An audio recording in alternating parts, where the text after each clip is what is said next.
ना उसको तुम्हारी शक्ल देखने दूंगी और ना तुम्हें इसकी शक्ल देखने दूंगी मैं। ये जो जिंदगी है ना एक ही बार मिलती है। क्या करे, आप पिज्जा ऑर्डर किया था? मुझे पता था कि तुम ही होगी। बर्गर और कोल्ड ड्रिंक लेकर आ जल्दी से। जा जा मेरा बच्चा, आराम कर। मैं सब लॉटरी निकल आई है तेरी, यही समझे। देख लूंगी। ऐसा तो जो करते हो तुम लोग करते हो मेरी। चक्कर गुजार देना बहुत बड़ी अच्छा सुने, मैं बहुत थकी हुई हूँ, सोना चाहती हूँ, मुझे कोई परेशानी। बच्चियों के मामले में मैं कुछ बर्दाश्त नहीं करूंगी।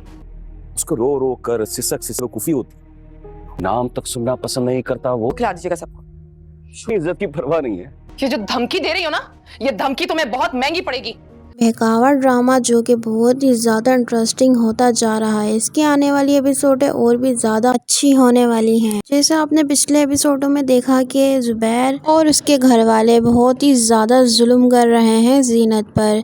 जीनत बेचारी ये सब कुछ चुपचाप सह रही है, और वो ये जुल्म क्यों ना सहे, क्योंकि उसका कोई है ही नहीं, वो कहाँ जाएगी। इस वजह से ही वो जीनत की ससुराल वाले ये फ़ायदा उठाकर उसके साथ इतना बुरा सलूक कर रहे हैं। और दूसरी तरफ जो कि सितारा अपने चाचा के घर पर रहने आई हुई होती है। पहले वो जुबैर के स्टोर पर जाती है, पहले उसके नौकर से चक्कर चलाती है, और फिर वो दोबारा जाती है तो वो ये सब देखती है कि वज़ीर जो कि नौकर है वहाँ पर काम करता है, और जो जुबैर है वो वहाँ का मालिक है। ये देखकर सितारा बहुत ही ज़्यादा खुश हो जाती है, और वो ये सोचती है क्यों ना मालिक को पटाया जाए और इससे बात करी जाए। जीनत जुबैर के स्टोर जाती है और वहाँ से चीज़ें ले आती है, और दूसरी तरफ जुबैर की माँ और बहन जीनत को बहुत ही ज़्यादा परेशान कर रही होती हैं, और वो कुछ कपड़े निकालती है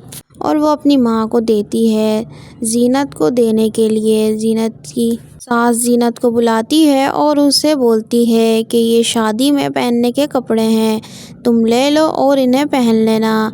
जीनत चुपचाप वो कपड़े लेती है और अपने कमरे में चली जाती है। ये सब कुछ देखकर जीनत की बच्चियाँ बोलती हैं कि मामा हम ये सूट नहीं पहनेंगे, हमें नए सूट चाहिए और हमें हर चीज़ नई चाहिए।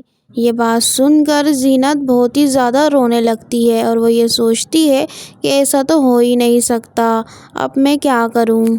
और दूसरी तरफ सितारा जो कि जुबैर के स्टोर पहुंच जाती है और वहां से बहुत सारी चीज़ें उठा रही होती है।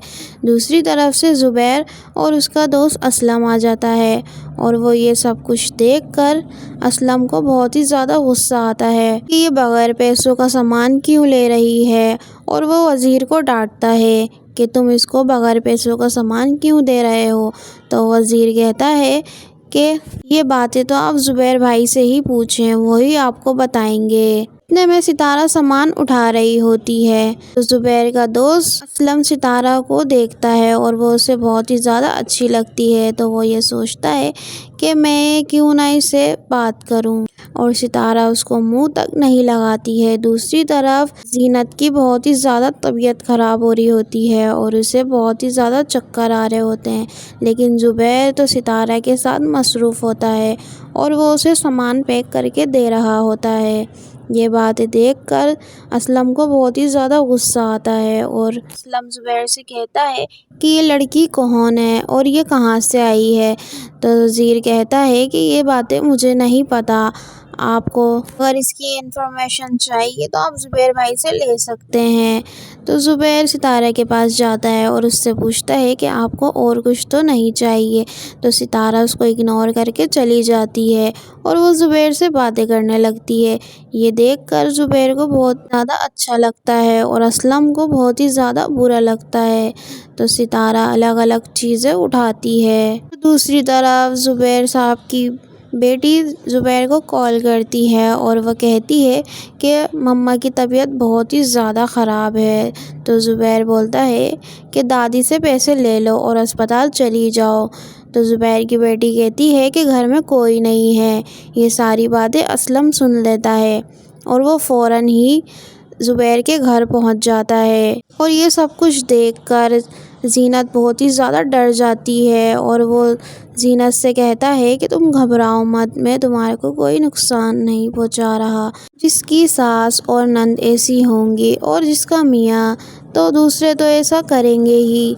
जीनत बेचारी की तो ज़िंदगी ख़राब हो गई है, کیسا لگ رہا ہے آپ کو یہ ڈرامہ؟ اپنی قیمتی رائے کمنٹ باکس میں ضرور بتائیے گا اور ہمارے چینل کو سبسکرائب کر دیے گا۔ زبیر دوبارہ زینت کو کال کرتا ہے تو زینت کال نہیں اٹھاتی ہے۔ زینت اسلم کو دیکھ کے بہت ڈر جاتی ہے اور وہ اسلم سے کہتی ہے کہ تم یہاں سے چلے جاؤ، تو اسلم کہتا ہے کہ یہ جتنا تمہارا گھر ہے اتنا میرا گھر ہے۔ تو یہ بات سن کر زینت ڈر جاتی ہے اور وہ کہتی ہے کہ تم یہاں پر کیوں آئے ہو، گھر میں کوئی بھی نہیں ہے۔ تو اسلم کہتا ہے کہ میں تو تم سے ہی ملنا آیا ہوں۔ جب زینت کی زیادہ طبیعت خراب ہو رہی ہوتی ہے تو زبیر کی ماں کہتی ہے زبیر سے کہ تم اس کو اس کے گھر چھوڑ آؤ۔ یہ بات سن کر زینت کو بہت ہی زیادہ غصہ آ جاتا ہے اور وہ کہتی ہے کہ میں اپنے گھر کیوں جاؤں، میں تو آپ کی ذمہ داری ہوں، میرے چاچا مجھے کیوں پالیں گے۔ اتنے میں ہی زینت کی بہن کی کال آ جاتی ہے اور وہ زبیر سے کہتی ہے کہ زبیر بھائی زینت کو اسپتال لے کے جائیں فوراً، زینت کو بہت ہی زیادہ بخار ہے۔ تو یہ بات سن کر زبیر کو غصہ آ جاتا ہے کہ تم نے فوراً ہی اپنی بہن کو بتا دیا۔ زبیر زینت سے کہتا ہے کہ میرے پاس اتنے فالتو پیسے نہیں ہیں کہ میں تمہیں دوائیوں پہ خرچ کروں۔ تو زینت بہت ہی زیادہ دکھی ہوتی ہے اور وہ رونے لگتی ہے اور وہ خاموش ہو جاتی ہے۔ زینت کی ساس زینت کو بہت ہی زیادہ طعنے مارتی ہے اور وہ لوگ زینت کو چھوڑ کر دوسرے کمرے میں چلے جاتے ہیں اور وہاں جا کر لوڈو کھیلتے ہیں۔ تو یہ ساری باتیں سن کر زینت کو بہت ہی زیادہ غصہ آتا ہے اور اس کے سر میں اور بھی زیادہ درد ہونے لگتا ہے۔ جب صبح ہوتی ہے تو زینت زبیر سے کہتی ہے کہ ہمارے کپڑے تو بنا دیں، ہم کیا پرانے کپڑے ہی پہن کے جائیں گے شادی میں۔ تو یہ بات سن کر زبیر غصہ کرتا ہے اور وہ کہتا ہے کہ جو اماں نے دیے ہیں وہی پہن کر جاؤ، میرے پاس اتنے فالتو پیسے نہیں ہیں کہ میں تمہیں دوں۔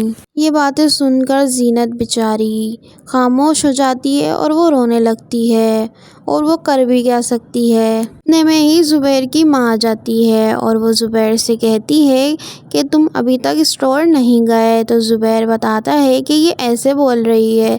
تو زبیر کی ماں زینت پہ غصہ کرتی ہے اور وہ اسے کہتی ہے کہ جو میں نے کپڑے دیے ہیں وہ پرانے نہیں ہیں، وہ نئے کپڑے ہیں۔ تو زینت کہتی ہے کہ یہ تو آپ کی بیٹی کے پہنے ہوئے ہیں۔ تو یہ باتیں سن کر زبیر کی ماں کو غصہ آ جاتا ہے اور وہ اسے سناتی ہیں۔